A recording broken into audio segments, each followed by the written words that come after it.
It's another good weekend. Of course, it's a weekend for self improvement. And every weekend, we bring your way a study abroad podcast with the Fred Effect. This week is going to be another interesting one. My guest is already seated, and we should get going. A couple of news about studying abroad that will be bringing your way. I'll also today be showing you how you can get some universities that are currently waiving application fees that you can apply for free. So stick and stay, try and share. We are live across all the Fred Effect social media platforms. So we are live on TikTok, we are live on Facebook, we are also live on YouTube and other platforms as well. So wherever it's comfortable for you, we can talk over there. Thank you for joining. If this is your first time, it's the biggest study abroad content platform. The name is the Fred Effect, and we do this every weekend. The Study Abroad podcast. I'm glad you tuned in today. Hopefully by the end of the session, you will get very insightful ideas that will help with your study abroad process. If you know anyone who wants to study abroad, this is the best platform to recommend. The name is the Fred Effect. Let me bring my guest on. Hi, bro. How you doing? Do we still have the echo? I cannot hear you. Mr. Fred. Can you hear me? Okay. It's challenging. I cannot hear you. So if you could work on that. Mr. Fred, can you hear me now? Yeah, but it's very faint. But let's see.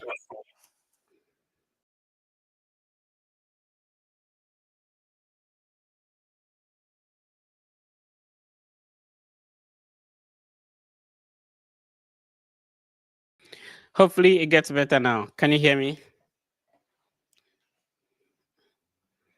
Let's see if my guest could hear me. All right. A bit challenging. Okay. Mr. Fred, Hi. Let me know if you can hear me. Yeah, this is can you hear better. me? Can you hear me? Yeah, I can hear you. Okay. Awesome. That's See if I can that's use my perfect. headphone. Yeah, this is better. Can you hear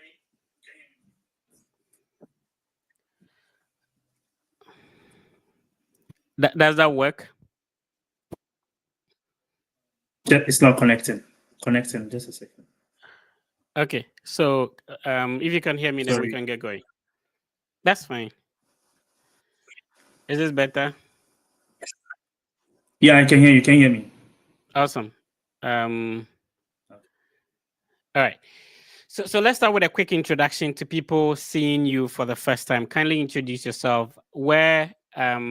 What was your highest academic qualification back in your home country before relocating? Let's start with that.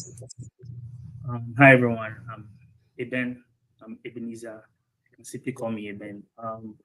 My highest qualification before leaving Ghana was Bachelor of Science in Psychology. So I had my psychology undergraduate degree from University of Cape Coast. Oh, okay. 2021 Hmm. year. Yeah. So that Okay. was when I had my degree in psychology. And what are you currently studying? Or what did you finally apply to study? Did you apply for masters in psychology? So after my degree, I applied for masters in gerontology, and I did that program at Georgia State University and Hmm. completed, I think, 2024, and then Oh, okay. yeah, I and see. then So you had a bachelor's in psychology. Why then gerontology? And for people hearing gerontology for the first time, what is it? so gerontology is basically you try to understand the issues, the circumstances about older adults, not specifically limited to older adults, but it can be lifespan. So what are the influences and the things that goes on in your youth that can impact how you age? It Oh, involves so it involves research, it involves policy, it involves finances. So it cut across every field. It all depends on how you want to apply it to an older adult. oh, So I see. so I see. that's basically the field of gerontology. Is it only the people with a background in psychology that could apply to study gerontology, or which other fields qualify to apply for gerontology as a program? So any field, as far as I know, any field can apply. You can Right. be a geriatric lawyer. Mm-hmm. You can be a geriatric economist. So financial literacy, you can provide financial literacy to other adults. So that is a niche that you can, no matter your field, you can explore. Oh, Uh, okay. yeah, for just some background, people are aging well now. Mm-hmm. People are going to grow much longer, Mm-hmm. live above 60, above 70. So there is a new space of other adults that we don't really have much of information, Okay. much knowledge, things that affect other adults. You can, so that is an area that you can explore if you can be a lawyer and then try to focus on other adults, because an issue with other adults is that most of them get scammed in terms of finances and other things. If you've Yeah. watched this movie, The Beekeeper, you could, in that movie, you see that that older lady was scammed, and that brought a lot of other aspects of the movie. But then, if you are a geriatric lawyer, then you can step in for that older adult and then file cases for them and all those things. So that is also an area that you can explore. Oh, okay. So you mentioned that you had your bachelor's in University of Cape Coast. Which year did you graduate, and what was the time limit between like when you graduated from UCC versus starting the entire application study abroad process? Okay, so I completed 2021, and Which then hall were you? Don't say Casford. I was never affiliated to Casper. I was affiliated to Kwame Nkrumah Hall, but I never stayed in Kwame Nkrumah Hall. Oh, okay, okay. Yeah, That I that didn't. that one is I better. didn't go to the school early, so I didn't get room. So I had to Yeah. find somewhere. Yeah, so I was affiliated to Kwame Nkrumah Hall. Completed 2021. Oh. So I started my journey quite early. Before I completed, I started the background checks. For some funny reason, I was interested in doing this. So I had some friends, Mm-hmm. Harriet. So let me just mention her name, Harriet. So I Shout mean, out to Harriet, though. yeah. So we had the idea. So we started looking at schools, started looking at programs that we are interested in. So that is where it started. So before I finished school, I had sampled out some places, some schools that I want to apply to. Hmm. Yeah, that is how it started for me. Okay. So, in terms of you graduating, like finishing national service Mhm. and finally getting your foot into the US, how long? I want to know like the time that it took for you to finish national service and then leave. Okay, so I finished our national service delayed. Okay. So yeah, it delayed. So we didn't start early because of COVID and then the whole change in structure of the academic calendar. So Mm. there was some bit of delay. But then I left. I left my national service post in July, and came here on the. I left Ghana, I think, on the 12th, Oh, either 11th or the 12th of August. oh, Yeah. okay. So immediately you finished national service, then you left. Yeah, yeah. So I just said goodbye and then came home to spend some time with my mom before leaving. So Were you that's not working full time as a national service personnel? And if you were working full time, what time were you getting to work on the study abroad applications? so that was so I when I close from work, I don't go home early, Right. stay back in the office and then do what I have to do.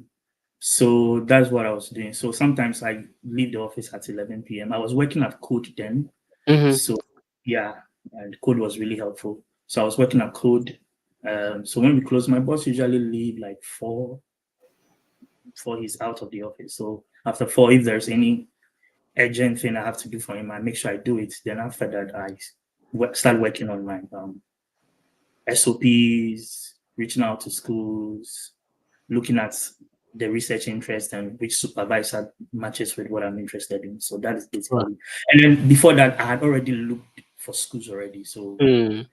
delve deep into the schools that I had interest in. So that's how it was working for me. I see.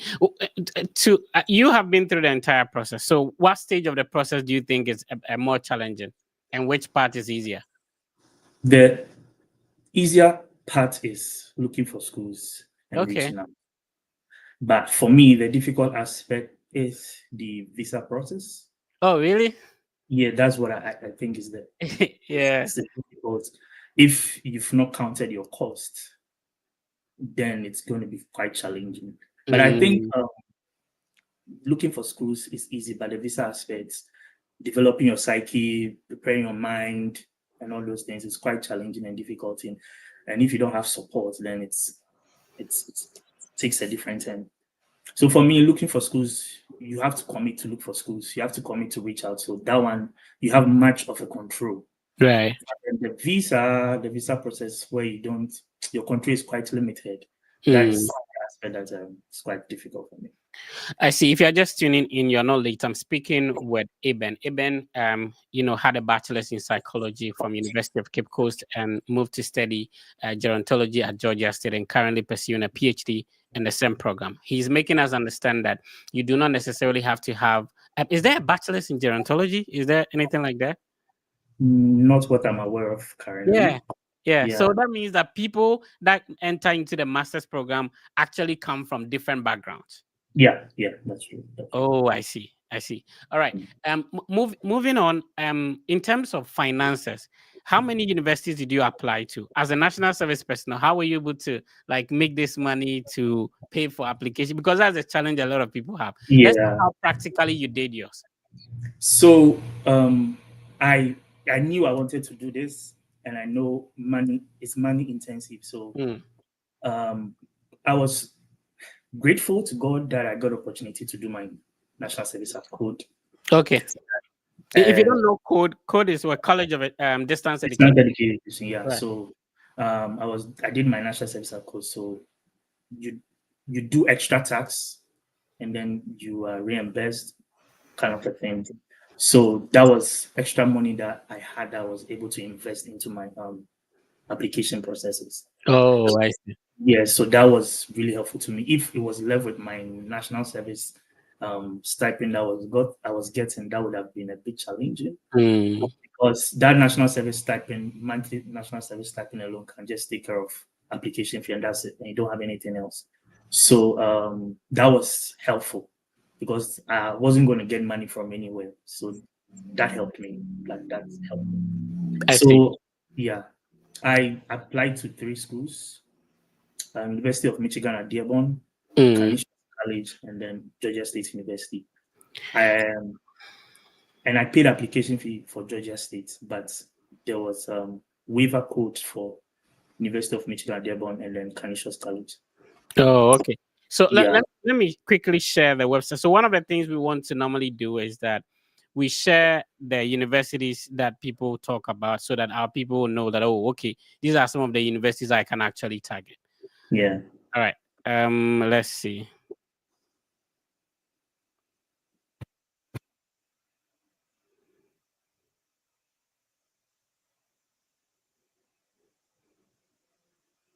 All right. I'm trying to see if I can share. All the schools, okay. Yeah, so this is the Yeah, website of University of Michigan at Dearborn. Today I yeah. changed the computer I use, so trying to see if I could manage with this one. All right, so this is the website of University of Michigan at Dearborn. If you are listening to us, so University of Michigan, just like I keep on saying, like it's there's what we call the university system. So we have the University of Michigan system. So System, yeah. there is University of Michigan at Flint. There's actually University of Michigan main campus. I've actually forgotten where that is located.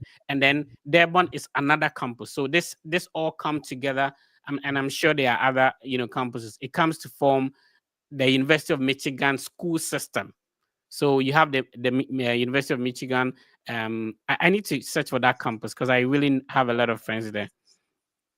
And then there's University of Michigan at Flint. I know about that one. And then there's actually University of Michigan at Dearborn. So that's the one we are referring to. And all Yeah, these universities, you can check them out. The first one I spoke about is located in Ann Arbor, University of Michigan at Ann Arbor. yeah. I That think one. that's the difference. I don't know why I'm having a feedback. Can you hear me? Bro, can you hear me? I'm still Yeah, having this feedback. yeah, I can hear you. Can you hear me? Yeah. All right. And then you said the next university you applied to was. Canisius College. It's in Oh. Buffalo, New York. Oh, okay. That's a Yes. good school. Yeah. All right. So Canisius College is located in Buffalo, New York. Buffalo Yeah. is the city in the state of New York. Normally, when you talk about New York, people think like it's the city New York you're referring to. Yeah. This. Yeah. Yeah, New York is actually a state, and New York is a City. city in New York.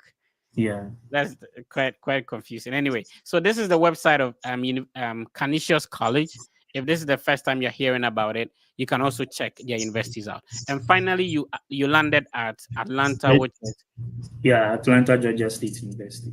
okay. So I'm going to share the website of Georgia State University as well.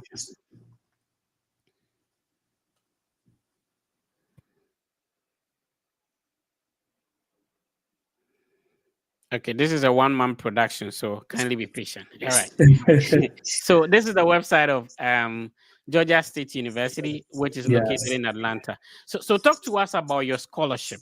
Did you apply to the school and it came automatically with it? Was it a separate application you had to submit for to be considered for the scholarship? Talk to us about that. Yeah. So first of all, I went to the school and the program website and tried to understand the requirements to get in, and I prepared my documents accordingly. For with the gerontology department or the gerontology institute, you don't really have to apply separately for funding. So I think the top there's a quota of scholarship that it gives to students. So if you fall in that quota, then you automatically get funding. But then if you don't fall in and you meet the requirement, you will get admission. But then you have to look for your funding. So that's how it worked for me. Yeah. I didn't have to apply separately for any funding. I see. So when we talk about full funding, in your case, what is it covering? It covered my tuition. It covered my tuition, and then I got stipend. Then with my stipend, I had to take care of myself, and then take care of my health insurance. Yeah, so basically that's what it did cover for me. Who everybody would have thought that if I have a bachelor's in psychology, why don't I apply for master's in psychology? Who introduced that gerontology idea to you, and why how come you ended up there?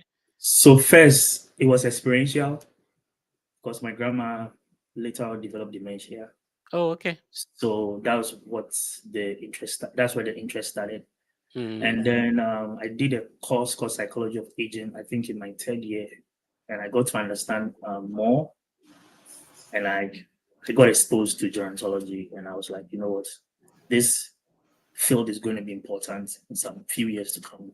Yeah. And I position myself in that space to be an expert in it and also contribute to that section. So that's how come I decided to develop.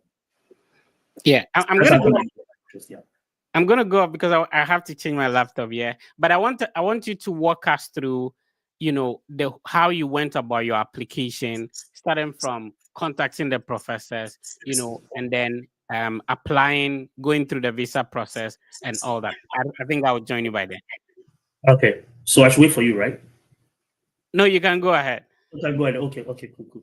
So I I had a list of schools that I was interested in. University of Michigan at Devon, Canisius College, and then Georgia State University. And I made sure I looked at the requirements of each school, and then I prepared my documents accordingly. So usually you have statement of purpose, CV, a good CGPA. So I prepared my CV, and prior to that, too, I had some experiences volunteering and some internship opportunities at um, the hospital and also working with older adult patients. So um, that helped my profile, showing that I have an experience in the field of aging. Then I prepared my CV, prepared my SOP, and then my transcript and all those things. But with Georgia State, you don't really have to reach out to supervisors. You don't really have to reach out to supervisors. You just have to list the name of supervisors you are interested in working with, and those that their research matches with yours. So I just looked onto the website and then found those that I was interested in. I was interested in psychology, psychological decline, depression, that aspect.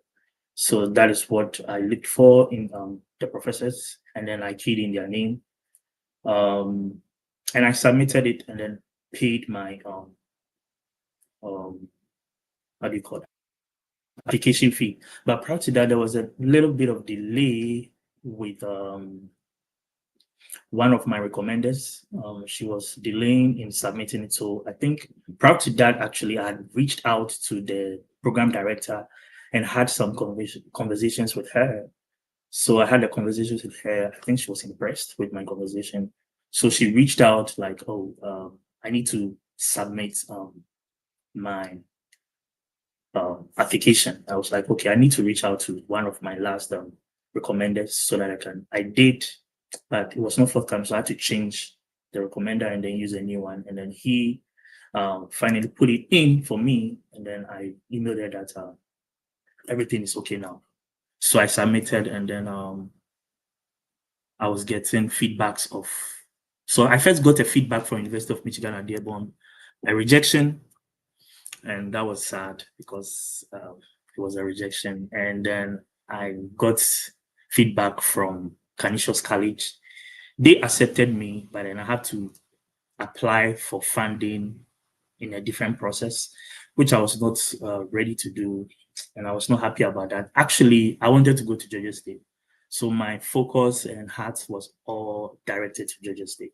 Then, by God's grace, I got the good news that I had gotten admission and then funding as well. So that's a brief process for me. But then you need your SOP, you will need letters of recommendation, you will need your CV. For Georgia State Gerontology Institute, I didn't have to write any standardized test. So that was out.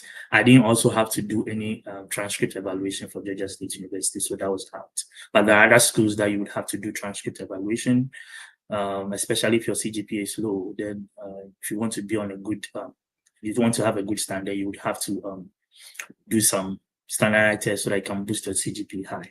So that is also another case.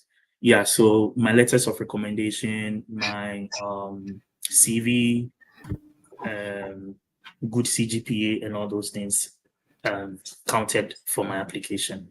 So basically, that's roughly how things were. I will also suggest that if you have opportunity, you can reach out to the program director and have some conversations with them. That can also play a role, at least if you're able to impress well. They suggest that you're good and you're passionate about the program and all those things. So that's some of the things that I used. I think you can host the podcast even without me. So that was a great that was a great one. So in terms of the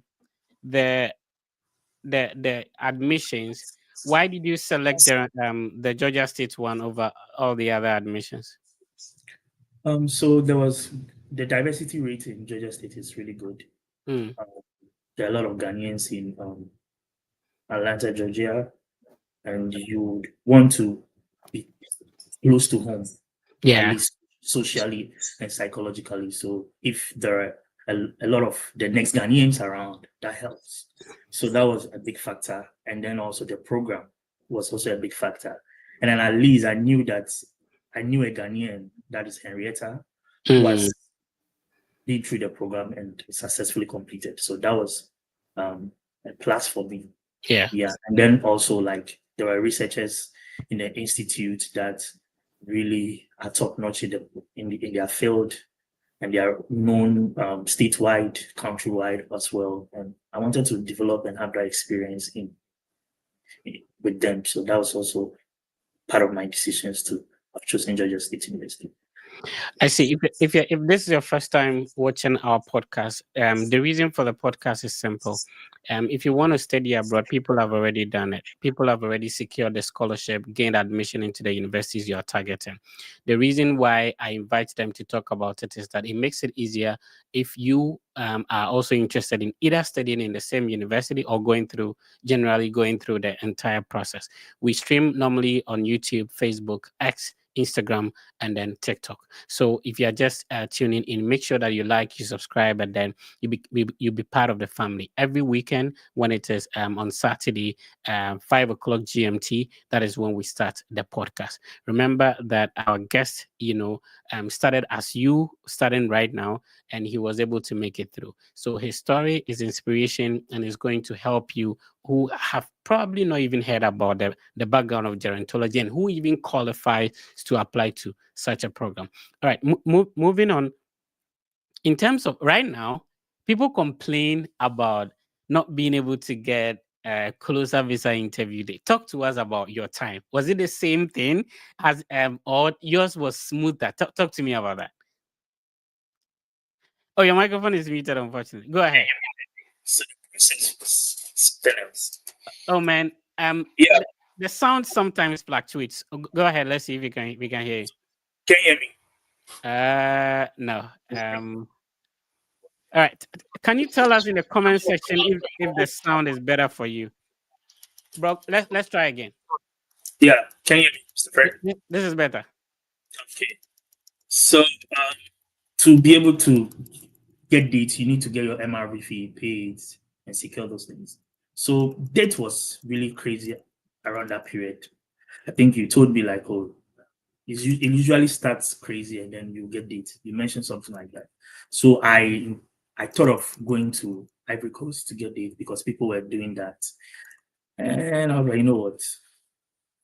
My budget is low, so I can't spend that month going to Ivory Coast. What if it doesn't work? Then I have to look for extra money. So I decided to have faith in Ghana and then do with everything there. So I bought my Ivory fee, got into the system, uploaded everything. I think you even helped me with my DS160 and all those processes.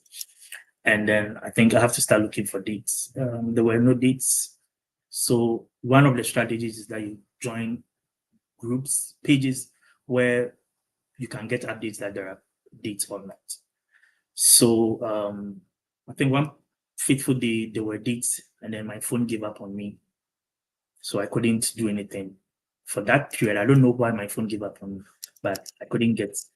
Then because I was working at Code, we travel every Friday, but that fateful day I was not put on schedule, so I didn't travel. So I had planned that day is for date hunting. Then I had to escort some of my colleagues. They were traveling, so help packaging and all those things, putting books into the van and all those things. Then I was like, hey Ben, you know what? Today this is not your plan. You need to go back to the office. I got to the office and I saw a notification, dates available. Then I quickly entered the system, and finally I chose 7th July. After choosing 7th July, I was like, bro, you are not well prepared for 7th July. So I have to look for a new date. And then I think I got 11th July.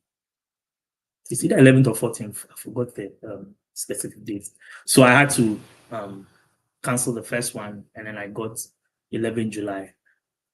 So that's how I got my day. I was surprised I was able to get there because within 1 minute or 2 minutes maximum, the dates, you will not get any dates. But canceling the 7th July and then getting the 11th July was something I termed supernatural for me because it took more time.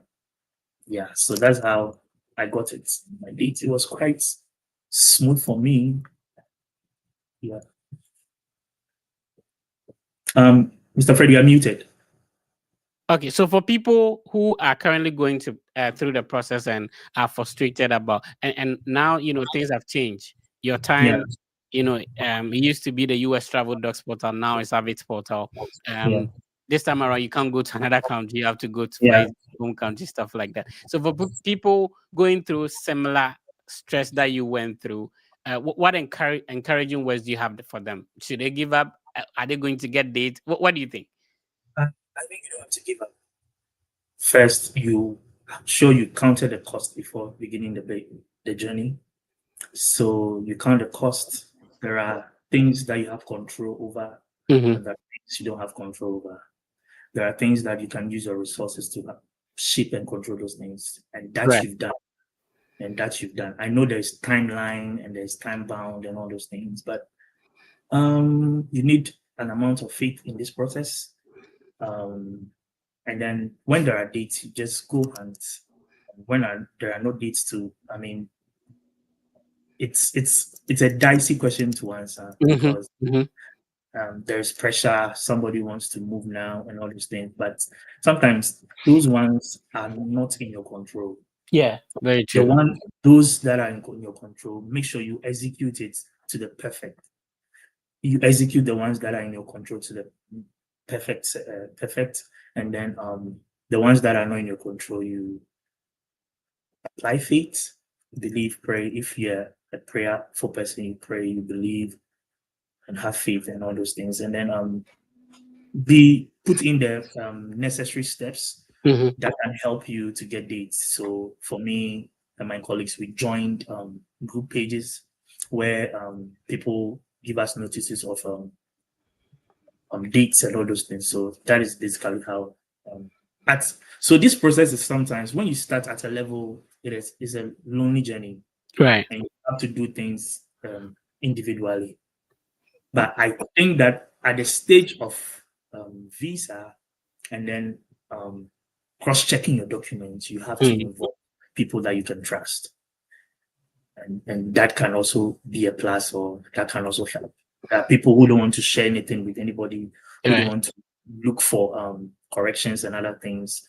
I think in one of my process, I think I got something wrong. You were able to correct me on that during the DS-160 processes and all those things. So in terms of date hunting and getting dates, at a certain level, you have to be in groups. Somebody will tell you that there are dates, and then you can go in and all those things. So Right. that's what I can share. Yeah. If you're hearing about this the first time, for more than half a decade, the Fred Effect team has a WhatsApp group. Every year, we create two different groups, one for spring, one for fall. So when you hear Eben talking about, corrections, these were done during the free mock interview session that we still do it. I think we are the only team Or that AM. do it every single day. Yeah, it used to be 4 a.m., right? Now Yeah. we change it to 10 p.m. So Oh, it's okay. that change now. So For we have been doing this for only God knows how long, and it's a free platform. It's not for people who are currently starting. It is when you have an interview date scheduled, and you are preparing. Then we add you to the page. We help support shape your story. This is because the Fred Fed has already gone through the process. The team members have gone through the process, and I have opportunity to see a lot of people go through the process, help them. So that builds on the experience I have. Again, I have that opportunity to interact with ex-visa officers. So that makes my case different. I've been through the process, gotten the visa more than 2 times. The second thing is that I have been helping coaching people for more than half a decade now. So it's a whole lot of experience built over years, which you cannot easily wake up and get that. And then to be able to have that conversation with ex visa officers also give me some insight that we bring on board when we have the mock session. So if you want to join, it's simple. Send us a direct message via the Fred Effect on Instagram. It's a verified account, and we'll be happy to add you. Now, listen, people have done this, so don't keep things like Eben, you said. Some people think that they can do everything. Then at the end of the day, they go and mess up. Now they are coming to look for help. Seek for help. People have done it, and you can also do it. We'll be picking some questions in the chat, and then we'll be responding to them. But I want you to, you know, um, talk to us about the difference between being a student in UCC, how the academic, process journey is like, and then in Georgia State. so the system is different over here. The Okay, tax. so the microphone is not helping us again. Sometimes we can hear you very clearly, and other times too. Let's see if it goes well this time around. Now, is it better now? Go ahead. Yeah. Yeah, I think I have to lean forward then. So this academic system, the structure, the learning processes are different here. This place is more applicable. Back then, you have to cram everything into your mind and then reproduce those things. This place is more application wise and all those things. So that is Almost uses it for Mudi Babado. Robert Guinea there. Robert Guinea there, very solid. If you are an alumni or you are a student of UCC, let us hear from you in the comment section. Are you in UCC? Is that true? Which you write quizzes at dawn and stuff like that? Yo. Oh, I think we don't do dawn quizzes anymore. Oh, okay. That one has stopped. That was like back then. Yeah, that 2010 to 2014, 15 there. Somebody was telling me UCC is like an upgraded high school. All right, go on, bro. Yeah, so the learning processes are different. It's more discussion interaction based. Like bi-weekly or weekly, you have assignments and things to turn in, articles, especially when you are in research. You have articles to read and then respond to. So that is the differences that I have. Back in UCC, everything is you go to the book, you read, you get them into your head, you pour them, that's it. But then over here, you have to be more applicable. You have to mirror the material against theories, against policies, against the system, against the practices that are actually going on. Because with my space, you are dealing with humans, so you have to really reflect it. What you've read, how is it happening among people, among the other adults that are living? So it's more practical and applicable. What do you miss home? The food, the weather, the people, family. What do you miss home? I wish that I can just walk and enter a corner and then buy fufu somewhere. That feeling. Ghana, you just go into Davi, you go into Amelia, you get some food, and then you're sorted out. But here, it's not like that. I have to really, really improve on my cooking skills since I came here, and I think I'm really doing well with my cooking skills now. But I really miss my mom because I'm only child and I'm left with my mom. So I'm just left with my mom, and I miss her because she's home alone and all those things. But yeah. Shout out to mom, by the way. Yeah. So how what was difficult to get used to? The accent, the weather in Georgia. What was difficult to get used to? For the accent, you have to repeat yourself a couple of times before they can get you. I don't want to lose my accent, so I still stick to my Ghanaian. and I don't know what you think. Some people are of the view that if you try to sound like them, they don't hear you other than sounding like yourself. That's true. Yeah, that's true. That's true, eh? Yeah, I think if you want to talk like them, like you want to have the you make it worse. You make it worse.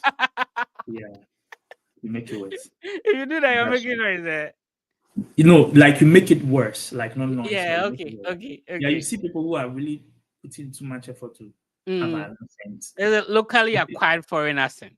Yeah, I think you should flow, and then if the person don't get you, just repeat yourself, and that is it. Yeah. But yeah. I think, and also the weather is really. I always dread winter. I'm always dreading winter, but I mean I'm used to it now. But the winter is too much. I see. So now from the master's degree, someone was asking about your interview experience. We're going to talk about that. But now, to make it clear, actually you came through Georgia State University, but currently you are in a different university. Yeah. And so that means that you have experiences studying in two different universities and two different states. Yeah. Let's talk about that. What is your PhD in? So I'm doing my PhD in applied developmental psychology with a concentration in aging. So all my study research is focused on other adults. No, I love that. So you had a bachelor's in psychology. Yeah. You came to study master's in psychology, and now you went back to master's in gerontology. Master's in gerontology. Thank you for. And then now you go back to PhD in psychology with a concentration in, let's say, gerontology, kind of. Yeah. Oh, okay. So psych is broad. It Yeah. involves cognitive psychology, environmental psychology, engineering psychology. A lot of it's broad, and I want to focus my psychology with other adults. So basically, that's the plan that I had. I did my undergrad to get the basic foundations in psych, and then get the expertise in gerontology, and then blend the two. So You, that's you think it's much easier when you're working on application and you're already here, or it's easier when you're working from home? So when you were applying to Georgia State from UCC or from home, can you compare, let us know, whilst you were in Georgia State and wanted to transition into the PhD, well, what would you say is a major difference? I think there's no difference. The only difference is that you have to pay application fee. That is because of the currency. Hmm. Hmm. Back home, it's the city to Yeah, dollar. yeah, it becomes more expensive. But then Mm, here it's just $50. You pay the $50. yeah. I think there's no difference from my experience. The only difference is that you have to spend much to make the applications in Do you Ghana. But think it's much easier for your application to be considered if you're already here compared to when you're home? Uh, What do you think? I think it's a fair ground. Yeah, If you really meet the requirements, you'll be considered. For that, I'm 100% sure about that. Yeah. I don't think where you are really I affects. see. Yeah. As long as you meet the requirements, you'll be good. Jonas, thank you for tuning in on Facebook. Yes, he's currently schooling at University of Alabama at Birmingham. Birmingham. Yeah, Yeah. so and like I said, the University of Alabama is a system, right? So Yeah. we have University of Alabama at Tuscaloosa, University of Alabama at Birmingham, University of Alabama. What's the capital of Alabama? I forgot. Birmingham. No, it's Montgomery. Oh, yeah, Montgomery. so there is University of Montgomery. Alabama, Montgomery too. Yeah, there's that school as well. Yeah, so there's a couple of campuses, across the University of Alabama school system. So he is currently at the University of, but I think in the whole of Alabama, Birmingham is the bigger city, right? Yeah, the biggest city. I think Yeah. it's more diverse than the Oh, other I see. So cities. let's share that website, University of Alabama. Of course, I've been to um that campus as well. Yeah. People will say, "Hey, Freddie, they walk over here." Yeah, yeah, But intentionally. Sometimes when I'm traveling, instead of flight, I decide to drive, and I'll be mapping on my map that, okay, I'll go to this school. I'll just intentionally drive through the school. So normally when I'm talking about some of these universities, I've been there, seen it and stuff like that. So yeah. um so I think I did Ohio, Kentucky, then down to Tennessee, then you enter Alabama. Yeah. All right, let me see if I can share the screen so that people can know the school we are referring to. And I don't know if Alabama is doing it. Alabama, they normally waive application fee at some point. I don't know if your school is doing it. I paid application fee. That's one Okay, thing I would like to comment about. I think go ahead. sometimes I think you have to pay the price and pay the application fee. It really helps when you are looking for. I'm not saying that don't look for waivers, look for them, but in that process to also add on those that you paid application fee. Sometimes when you are paying, it means that you get to finish your application early. Sometimes the decisions are made on rolling basis. So if you delay and wait, sometimes the waiver codes come way late. So it can also affect the decision because you've come late, they've already chosen the people they want to choose. So I think that whilst you also get waiver codes, put in some money down and then also make payment for some places, at least the ones that are quite cheaper and all those things. I think that also makes some difference. Right. So this is the website of University of Alabama at Birmingham. If you're also looking, they have a lot of programs, amazing campus, amazing It's university. an amazing school. Yeah. One thing I love about Alabama is how calm. I think that, listen, like, a lot of people have some perceptions about Alabama. If you've never traveled there, you would believe it, but it's not true. Yeah, I I this is a lived in calm school. Alabama. Yeah, I lived in Alabama for a couple of months, and it was amazing. It's a calm environment. It's not that expensive compared to like other cities, states and stuff like that. So yeah, so this is Birmingham, University of Alabama at Birmingham. So you can check this university out, and then they have a lot of master's degree programs as well as PhD, just like Eben is pursuing over there. So when you were applying for the PhD, I guess this is not the only university you applied to. What are some of the other universities you targeted? The differences was different. I, Uh, I I don't can you hear know. me? For some reason, your voice fluctuates, bro. Okay, This is can you hear better. me now? Yeah. Yeah. So with my PhD application, I did a lot of application. Mm. I is that about seven? Wow. Seven. Yeah. Even though you were here, why were you scared? I think I was concerned. So Yeah. I hear a lot of people when they are already here, they are so complacent that they put in like one or two applications. Yes. And I by that think. time you are graduating, you have Yeah. like research work and other assignment going on. So it keeps you so busy, you're not able Yeah. to, put in a lot of applications. Yeah. Yeah. I think I was primed. I think it's. Okay. I had spoken with someone, and she shared a story. The person did 10 and didn't get any. Wow. So I was Even though the primed. person was here. Yeah. So that's why you said that it's a level playing field. It doesn't matter.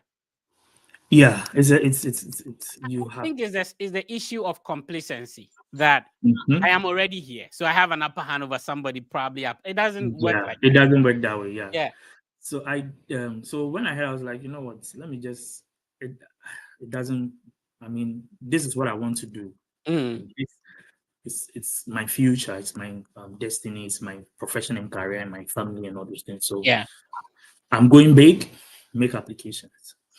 I so back in Ghana, I knew I had a trajectory from Georgia State. I'll go to University of Birmingham at Alabama. That was my Mm. plan. So I knew for sure that with Alabama, I'm applying.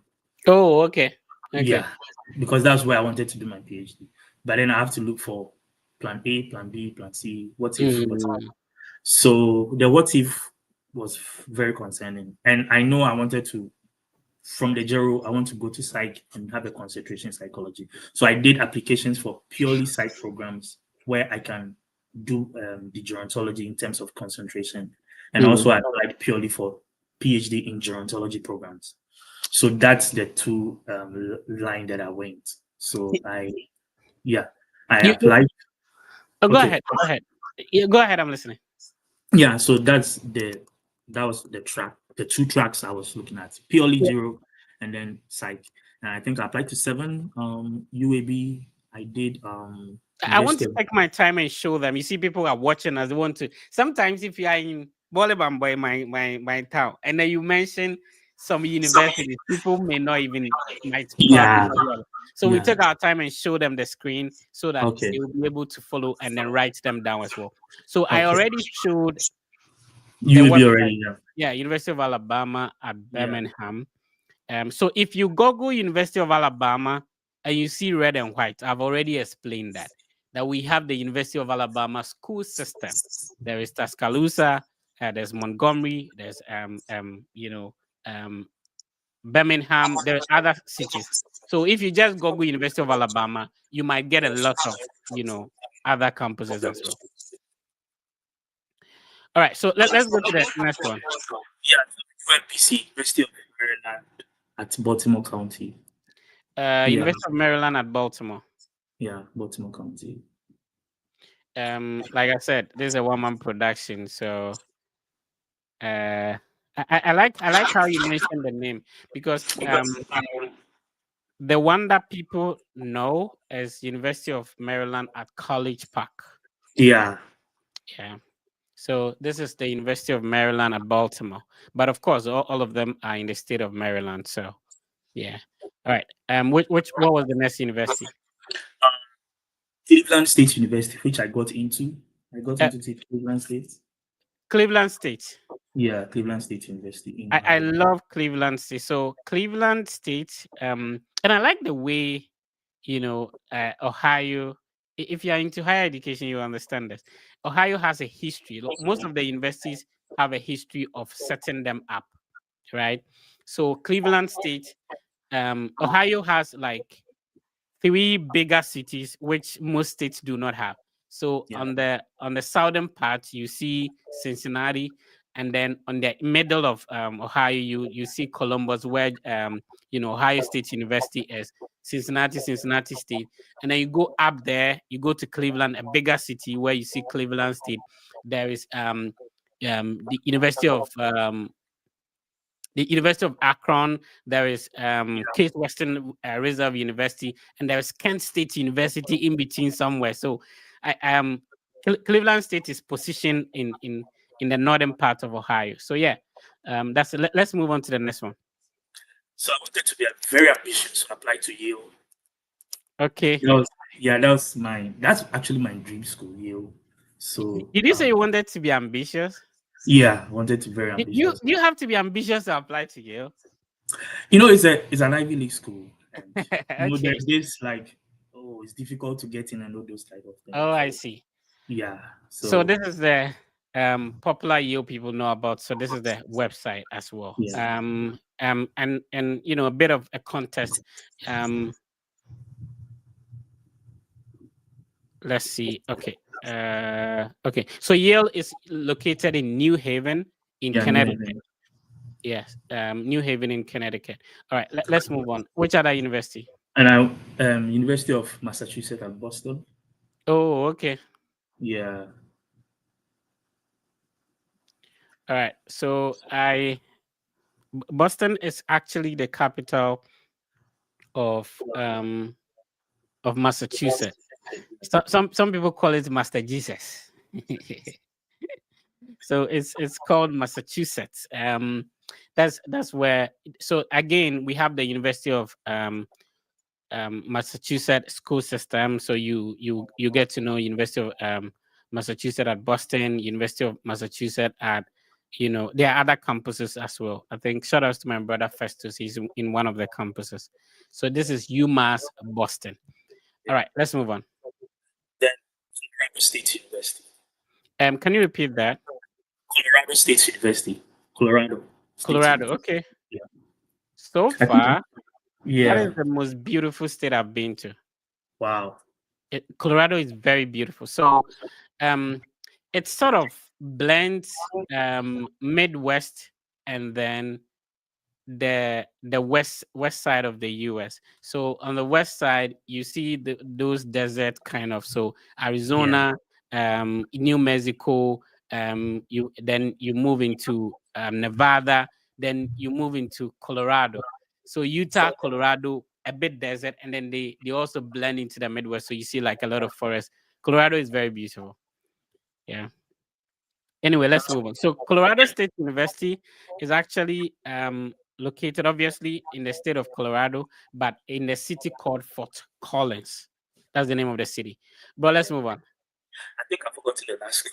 No worries, that's fine. I think you've given us enough. So Yeah. if you're watching us, you need to take a pen and a paper. Take a pen and a paper. Be taking notes. Be writing the names of the universities down so that when we finish, you can make your own research and then apply to the programs you're interested in. That's it. All right. And with all this, I got admitted into 2, and then 1 on standby. You applied to 7. Yeah, You got I got admitted into 2. yeah, and then 1 on standby. So I got into UAB. I Mm-hmm. got into Cleveland State, and Mm-hmm. then UMass, like University At of Boston. Massachusetts. They put me on standby. So Oh. the rest was bounce. Then the 7 was actually worth it though. Yeah, and the funny enough is that the bounce came first. So you could see So you could be working on your research and you check your email and then there was bounce, yeah. Charlie, well, what next? Yeah. Oh, I see. So most people think that when this bounce comes in, it's more or less like a setback. How do you take it? How do you take like a denial of an admission, knowing that you poured your heart and soul into it? So that's why I did a lot of application. So if this one has worked, then The there's other ones will work. yeah, when you do the sampling, do random sampling, pick it up. some will work one way or the other. So Yeah. that's one way of it. And then yeah, but then I just took it, hoping that the ones that I'm awaiting, I will also get admitted into. So If you're just tuning in, you're welcome. If this is your first time tuning, maybe somebody shared the link with you to join and listen to the Freddy Fed podcast. You're welcome. We're happy to have you on. Be sure to click on the subscribe button, depending on where you're watching us from, on YouTube, on Facebook. We're also live on Instagram and obviously on X, on TikTok. We are also live. So we stream across all these multiple platforms. We understand that back home, data is a little bit expensive. It's a bit difficult. People want this information, but sometimes it's just a little bit expensive for them to get data to watch. So the recorded session will still be live across all the Freddy Fair platforms where you can go and rewatch the previous episode. At least if you watch about 10 of them, you will learn a lot about this process that there's nothing you cannot do yourself. Talk to me about, did you have to get an agent to help you? Did you do everything yourself? How did it go for you? yeah, so there's YouTube. You can learn. Um, we are You can losing. learn. Okay. Yes, you can learn everything on YouTube. So I didn't know how to write SOP. So I had to go to YouTube, look for videos, and then I had an understanding on how to write it. And I wrote it and I gave it to Becca in Spice. She's my friend. Shout out to Becca in Spice. So she proofread it for me and then she did some corrections for me. Yeah, so that's how I worked on my SOP. I don't think you need an agent to do this process because when you spend some time, you have the opportunity to do these things. And in the stage where you need people to cross-check, proofread certain things for you, you can reach out to people that you think they are experts in that, and then they can help you. But then solely putting and entrusting all your application process on an agent, I don't agree with that. For that, that's my perspective. Yeah, you're muted. Mr. Freddy, you're muted. So sometimes that's how I could be muted and be talking to myself. Nobody could hear me. Anyway, it shall be well. All right. So basically, that is it. Since we are talking about University of you're currently in University of Alabama, let's take this opportunity to see if we can tell people about now I love how Alabama does it. For how I don't know how long from, but since I This got to know, is not my school. yeah, I know about Oh, that. oh, So okay, okay. since I got to know, this is the University of Alabama that I was talking about. So this is like 1 hour, 30 minutes drive from your school. So this is Yeah, about, Tuscaloosa. Yeah. yeah. So this is the university that is currently waiving application fee, and you have to listen to this. On Tuesday, hopefully, I'm trying to plan and gather all the universities that are waiving application fees. Bro, what happens is that back home, many people do not have a MasterCard or Visa card. Personally, I did it. Another thing is that sometimes the amount of, when it comes to the application fee, if there is $50, the banks back home have their own charges. So at the end of the day, people end up paying $55 or $60 for one application fee. So normally when we give out some of these application fee waivers, it sort of lessens the burden. And it was risky for me. I applied to only one university, which was Ohio, simply because I was waiting on the National Service Allowance 559, Momo it to somebody so that a person can deposit it into their bank account, and then I will take their card details to make the payment. Shout out to my friend Aben. He's currently in Sunyani. He helped me to do that. He connected me to a friend. So what I mean to say is that sometimes people do not have these MasterCard or Visa card. Sometimes the university is using a certain payment system that is making it difficult for you to apply when you are back home. So we don't want the application fee to more or less like be a sort of discouragement or people complain, oh, I'm not having money. When there is an application fee waiver, you have an opportunity to put in your application. Now, a lot of people think that when you have application fee waived, it means you are not going to get scholarship. I know people that are got, in fact, the current school that I am in now, I didn't pay anything to apply. I applied for free. So, um, when you get an application fee waiver, it doesn't negate scholarship. What you need to do is that before you apply, just like either paying application fee or not paying, reach out to the department, express your express your interest in the program. Ask them specifically, because most of these scholarships, they are being given by the department, not the school. So it could be that, for example, just an example, the Department of Music have scholarship for their students, but maybe the Department of sociology may not. Just an example. In the first school I came to, mathematics, students, were paid a higher amount, but different department received different stipends as well, even within the same school. So you need to make sure that you are reaching out to the program you're interested in. The application fee may be only one of the steps you need to go through in order to be considered for the admission and scholarship.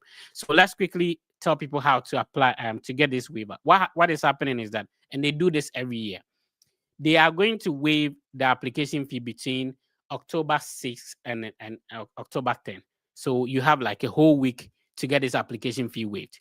Now, what you need to do is that you have to apply for the application fee waiver now.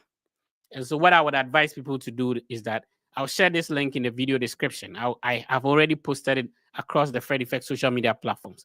You apply for the waiver now, and then you start your application.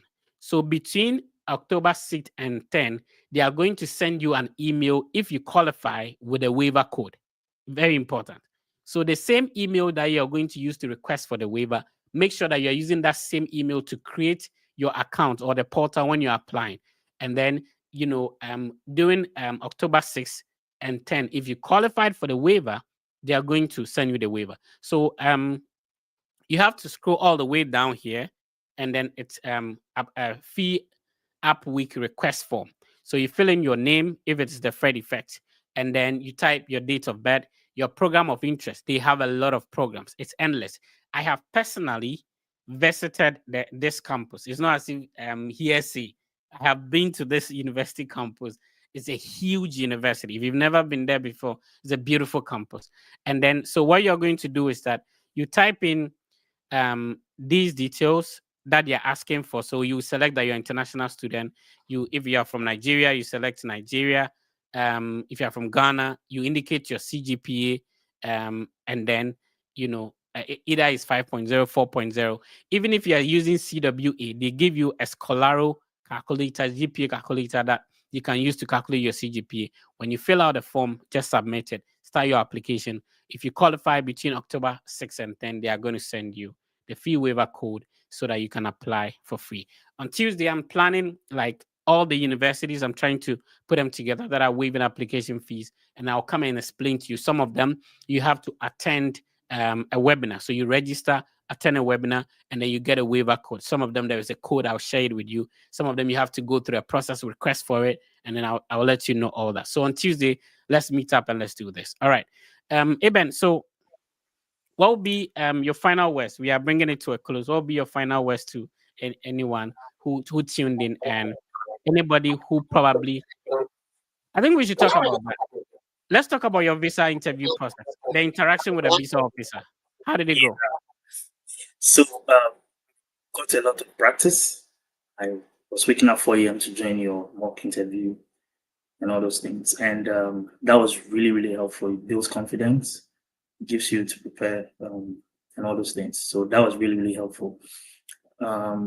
So I did practice prior to that. And I psyched myself a lot. So with people who have experience, you realize that you get to hear whatever, you get to see everybody's, the person in front of you's interview playing out in front of you, and how the probability of how yours is also going to go.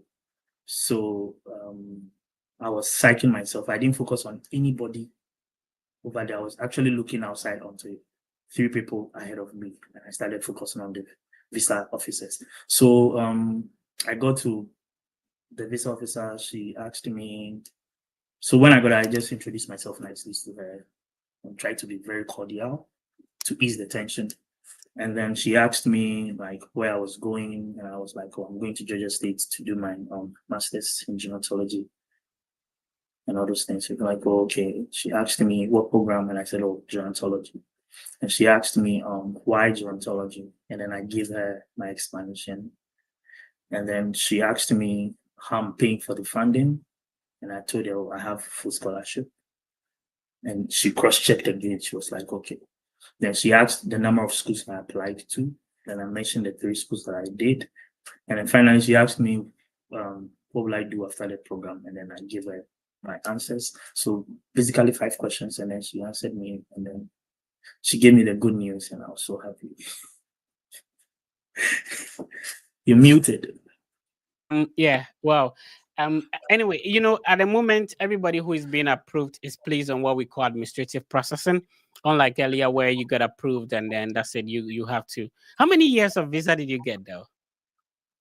4 years. For now, they've reduced it to 3 months, bro. Yeah. Wow. I know, right? Yeah. So it is what it is. But Yeah. and you are a testimony of the fact that even though you were given 4 years, you completed your program, you move into another university, and that program is 5 years. So your status is actually based on the longevity of your I-20, like the dates on your I-20, not the visa. Yeah.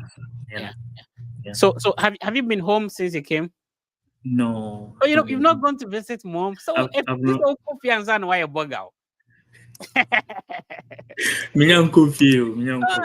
Because I had the own I was in your bug out. There's no coffee in why a bugger. Coffee out in your bugger. I just have to find time and then visit mom. Yeah, Yeah. very important, man. Shout out to mom. If you have like only if you're a single like child, it's sort of some way. Anyway, so it's been a great session. Thank you everyone for tuning in. We've been talking to Eben. If you just joined in, Eben had a bachelor's degree in psychology from University of Cape Coast. He started working on his study abroad process when he started the national service. So immediately he was done with national service. The subsequent month he was leaving.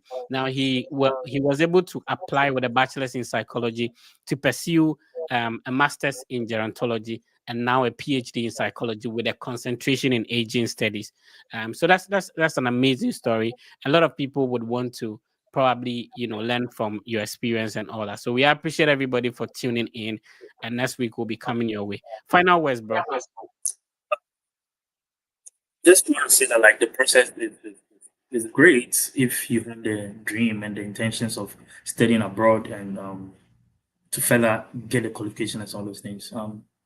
With faith and then meeting the requirements is gonna help. Yeah. It's really gonna help. And don't lose hope. And So when you came, was it glass and kwan and in Yaka? glass on kwan, like glass on kwan. I mean, Anyway. I came straight to a big city, Atlanta. Okay, yeah, that's Atlanta is a big city, very beautiful city. So I had the opportunity to see glass on kwan. I Straight from the doubt airport. if you will be able to survive in a smaller city, because you've been to Atlanta and then you come to Birmingham. These are two big cities. Yeah. Yeah. So I don't know how you feel when you get to live in a smaller campus city or something like that. I know, right? Based I on my visited experience, I would obviously, like, I would always choose a bigger city over a smaller city. Yeah, Yeah, that's true. That's true. there's a lot It's of more, opportunities. it's more diverse. You get to meet Yeah, people. yeah, There's a lot of opportunities there and all those yeah. things. So that's People think big cities are expensive and all that. no. There's always a way around that. Yeah. Anyway, nice talking to you, bro. I really appreciate your time. Thank you so much, Christopher. All right. So it's been a great session. We had a bit of hitches and challenges in the beginning, but yeah, we are on. We're trying to diverse things today, but I'm glad that we're able to pull it through. If you just joined us, this is the Study Abroad podcast. We do this every Saturday. So remember that next week Saturday we come your way with another inspiring story. Our aim is simple. People have been through the study abroad process. You don't have to struggle to do it. So we bring them on. They share their experience, their journey, the schools they apply to, the scholarships they're on. It makes it easier for you who want to also start the process to learn from it. And whenever you're joining, make sure that you have something to write. It may be a notepad, a book, or a pen, and then be writing things down, be noting things down, so that you can apply it to your process.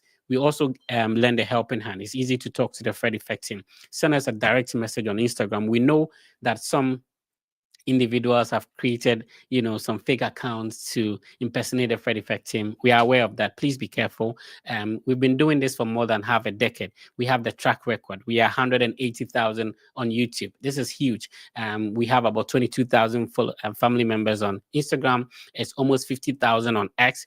So for you to achieve these numbers organically, it's no joke. On Facebook, we are almost 130,000. So it's from we built this on trust. We built this on legitimately pouring out information that would help people go through the process. And you can imagine a man who is currently doing a PhD was talking about a mock platform, which has existed for years. So definitely you can also do it. To talk to the Fred Effect team is easy. You can schedule a one-on-one session. That is, if you want to give back to what we do to support us to get a good microphone to speak in, to get a good camera lighting and all that. And also, we have a collaboration with AgoVisa. AgoVisa is a team of ex or former visa officers. So you can schedule a meeting to talk to them with everything going on. When you have an appointment scheduled, make sure that you get your visa once and for all. Use the link I'm sharing on the screen to talk to schedule a meeting with AgoVisa. So I'm trying to put together all the universities that are waiving application fee for 2020, 6 spring semester, and then 2026 fall semester. And then I'll put out that information very soon. I'll take my time on the podcast and explain to you how you can get each waiver, the ones you have to request, the ones that require a code, the ones that you have to attend a webinar. I'll tell you all that so that you can also, if an application fee is becoming a challenge for you, you don't have to wait to raise money to pay the application fee. You can also get a waiver and then apply to these universities. Understand that getting a waiver code or paying an application fee does not guarantee a scholarship either, or admission in the first place. The name has been the Fred Effect. Please be positive, take care of yourself, and know that everything will be fine. I will see you next week.